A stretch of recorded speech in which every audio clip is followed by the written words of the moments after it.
Paisajes imaginarios.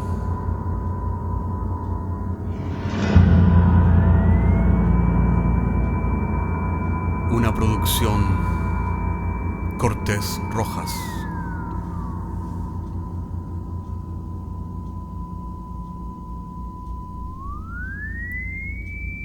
Temporada tercera, episodio cuarto. Confesiones desde el diván. La historia que tenemos preparada para esta semana es un poco perturbadora, por lo que si tienes la piel sensible es mejor que no la escuches. En todo caso, habla de cosas que realmente sucedieron y que hemos logrado desentrañar luego del descubrimiento de un manuscrito que estaba perdido.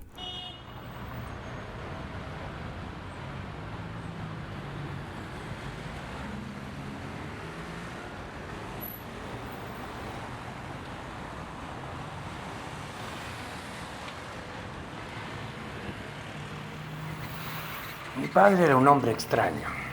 Lo vi un par de veces y luego desapareció de mi vida. Durante muchos años sabía que me había dejado un escrito con un amigo y colega, el doctor Fermer.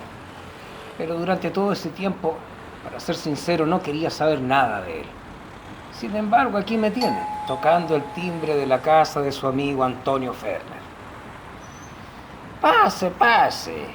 Usted debe ser Eduardo. Sabía que vendría tarde o temprano. Su padre me había hablado de usted. He sabido que usted estudia literatura ahora. Oh, pero cómo han pasado los años. Perdone, no me he presentado. Mi nombre es Antonio. Antonio Fermer, psiquiatra de diván, de la vieja escuela. Bueno, hace años que no ejerzo mi profesión. Su padre fue mi colega y paciente por muchos años. En aquellos tiempos acostumbrábamos a terapiarnos, a sacudirnos de la locura. Pero con el tiempo acabamos siendo muy amigos. Su padre era un hombre muy inteligente, ¿sabe? No me malinterprete, no es un cumplido barato. Su padre era de esos pacientes que juegan al ajedrez contigo y te ganan. Muchacho, su sonrisa me recuerda mucho a su padre. Oh, perdón. A juzgar por su expresión veo que no le gusta parecerse a su padre, ¿verdad? Disculpe, he sido imperdonablemente indiscreto. Como usted ve, no puedo evitar seguir siendo un psicoanalista. Esa tarde me despedí del doctor Fermer.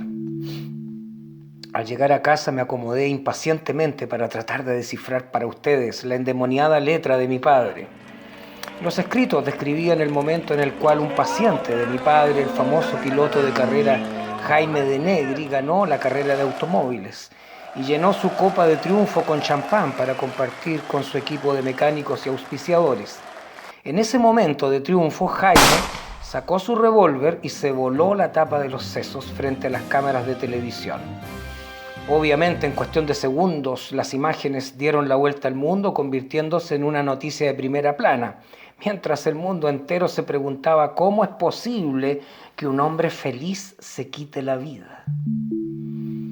En las páginas posteriores se analizan las reacciones que este suceso ocasionó en la opinión pública y cómo esta noticia desencadenó una ola de suicidios. Mi padre acompaña este estudio con informaciones comparativas con los suicidios colectivos de 1926 que sucedieron a la muerte de un tal Rodolfo Valentino. El manuscrito subraya, comillas, los nuevos suicidios contradecían todo el sentido común y la difundida opinión pública donde estos actos debían ser cometidos necesariamente por personas infelices. Cierre de comillas.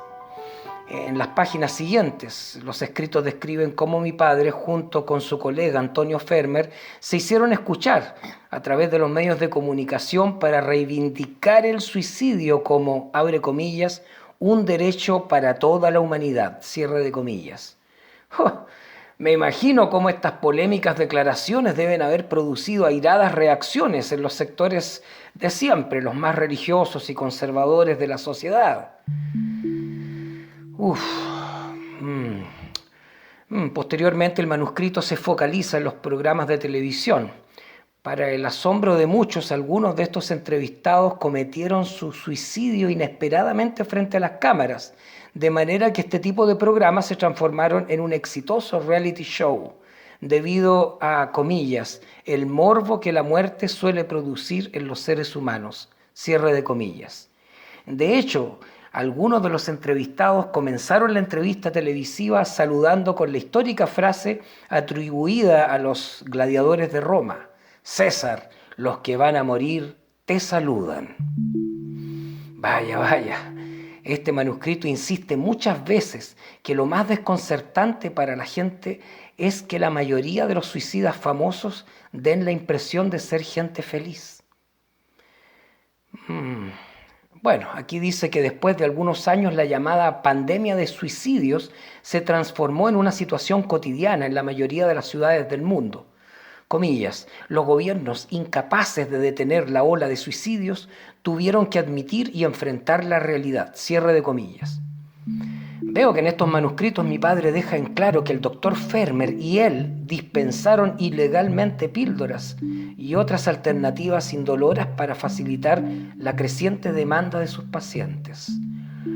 Por otra parte, dice, algunos gobiernos lanzaron una polémica campaña social bajo el lema «Sea un suicida responsable», dirigida principalmente a aquellos suicidas potenciales que se quitaron la vida en lugares de congestión masiva, tales como trenes subterráneos, ascensores, oficinas públicas, deteniendo de esta manera la producción. Vaya. Se hicieron cotidianos algunos comerciales televisivos en los cuales se exhortaba al suicidio responsable de la ciudadanía mediante el pago anticipado de los servicios funerarios y la cancelación de todo tipo de deudas, especialmente aquellas contraídas con el Estado. Bueno, la risa es mía, no está incluida en el manuscrito, obviamente. Aquí dice comillas, en algunos sectores exaltados de la población se desarrolló la creciente y paranoica idea conspirativa que sostenía que la ola de suicidios estaría siendo ocasionada por un virus liberado por los científicos pagados por las élites con el propósito de reducir la población mundial. Cierre de comillas. Perdón, estos manuscritos me quitaron el sueño. Me he tomado una taza de café para estar más despierto. Por supuesto, regresé a la lectura. Los escritos continúan con curiosas ilustraciones antiguas que muestran cómo algunos monjes hinduistas se arrojaban en éxtasis bajo las pesadas ruedas de los carros alegóricos durante las celebraciones religiosas a Sri Chaitanya Mahaprabhu, seguros que la muerte bajo ese estado de conciencia los conduciría automáticamente a una nueva existencia en los planetas superiores. Explica también cómo algunas organizaciones secretas y de tipo militar a través de la historia habrían practicado diferentes ritos de suicidio en los cuales se entregan voluntariamente a la muerte en batalla, lo cual resulta mucho más digno y glorioso que degustar que la decadencia. Este tipo de muerte voluntaria aseguraría su trascendencia en el paraíso de las Huríes o en el Valhalla. Bueno, los escritos aquí también demuestran que las llamadas pandemias de suicidios no constituyen, dice acá, un fenómeno actual, sino que son fenómenos cíclicos en la historia de la humanidad. Sin ir más lejos, mi padre dedica aquí un capítulo entero para analizar la ola de suicidios del año 1774, a consecuencia de la publicación del libro Werther, escrito por Goethe. Bueno, es un libro famoso, no sé, ustedes me imagino que saben que resulta de un joven romántico el cual se quita la vida. Aquí dice, comillas, la obra de Goethe produjo una ola de suicidios en la juventud de aquel entonces, al punto que el libro fue prohibido en algunos países tales como Italia y Dinamarca, cierre de comillas. Mira tú, cosas que uno sabe. Bueno, aquí finalmente los escritos veo que dedican un capítulo a otra de las pacientes de mi padre, cuyo nombre años más tarde se hizo popular en los medios de comunicación, quienes la apodaron con el nombre de Ángel Blanco. Sí, yo recuerdo ese caso. Fue un caso que se hizo famoso por el interminable prontuario de asesinatos en el hospital donde trabajaba. A pesar de que algunos testigos aseguran que muchos enfermos terminales le rogaban a esta enfermera la muerte piadosa que llamaban. Pero recuerdo que el jurado sentenció implacablemente la pena capital para Ángel Blanco. Comillas, quienes conocieron a mi paciente aseguraron que ella era la persona más dulce y bondadosa que habían conocido en sus vidas. En efecto, Ángel Blanco enfrentó la silla eléctrica con una serenidad y dignidad desconcertante, ya que hasta el día de su ejecución la enfermera habría asegurado haber cumplido una misión de compasión hacia la humanidad, lo cual dejó una profunda impresión en quienes asistieron a su muerte. Cierre de comillas. Este capítulo es bastante inquietante. De estas páginas se puede inferir, obviamente, que mi padre y el doctor Fermer estaban coludidos, estaban al tanto de las actividades de Ángel Blanco, los cuales los convertía en cómplices. Vaya, bastante serio lo que dice acá. Las últimas páginas de este libro están en blanco. Al parecer mi padre no alcanzó o no quiso terminar esta obra. Me encontraba pensando justamente en eso cuando recibí la llamada del doctor Antonio Fermer, quien me citó a un encuentro. Su voz sonaba nerviosa. Me dijo que era importante y que en ese momento no podía darme más detalles. El lugar del encuentro era un viejo teatro. El lugar estaba vacío. Tomé asiento en una de las butacas al tiempo que el telón se abría mostrándome a Fermer, sentado como un actor en el centro del escenario, con una luz blanca sobre su cabeza.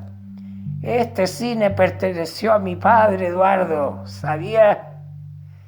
Aquí vi mis primeras películas infantiles y las primeras películas de mi juventud. Ahora es prácticamente una bodega deshabitada, pero no importa, Eduardo. Aún tiene parte de su poesía y su grandeza. Una vida debe tener poesía, ¿entiende, Eduardo? Para que valga la pena ser vivida. Aunque no lo creas, tu padre amaba la vida y te amaba a ti. Pocos hombres como él han sido capaces de ver lo que hay detrás de la puerta, Eduardo. ¿Entiendes? Don Antonio parecía desvariar. No lucía bien para nada. Subí al escenario. Don Antonio se había cortado las muñecas. Se estaba desangrando lentamente. Al verlo de esa manera comprendí por qué mi padre no había terminado su libro. El doctor Fermer solo miraba literalmente hacia el cielo, ya que el cielo raso de esa parte del teatro se había destruido con las lluvias, lo cual permitía ver las estrellas de la noche. Eduardo, muchacho, ¿puedes ver cómo las estrellas se están apagando una por una?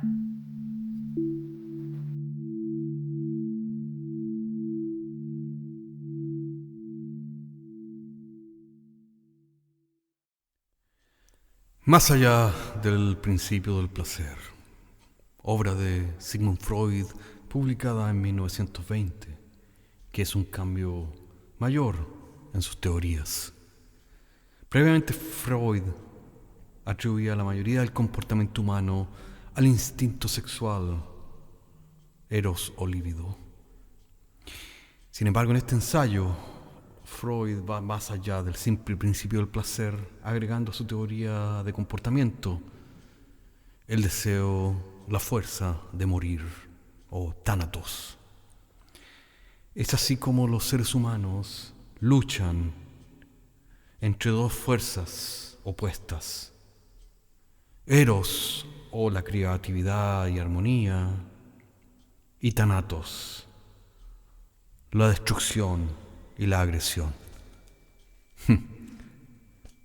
Nos vemos la próxima semana.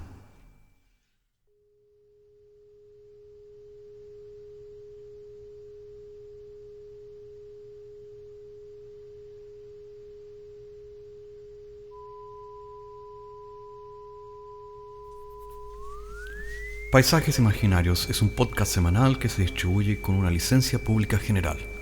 Puedes encontrarnos en iTunes, Spotify o donde quieras que escuches podcasts.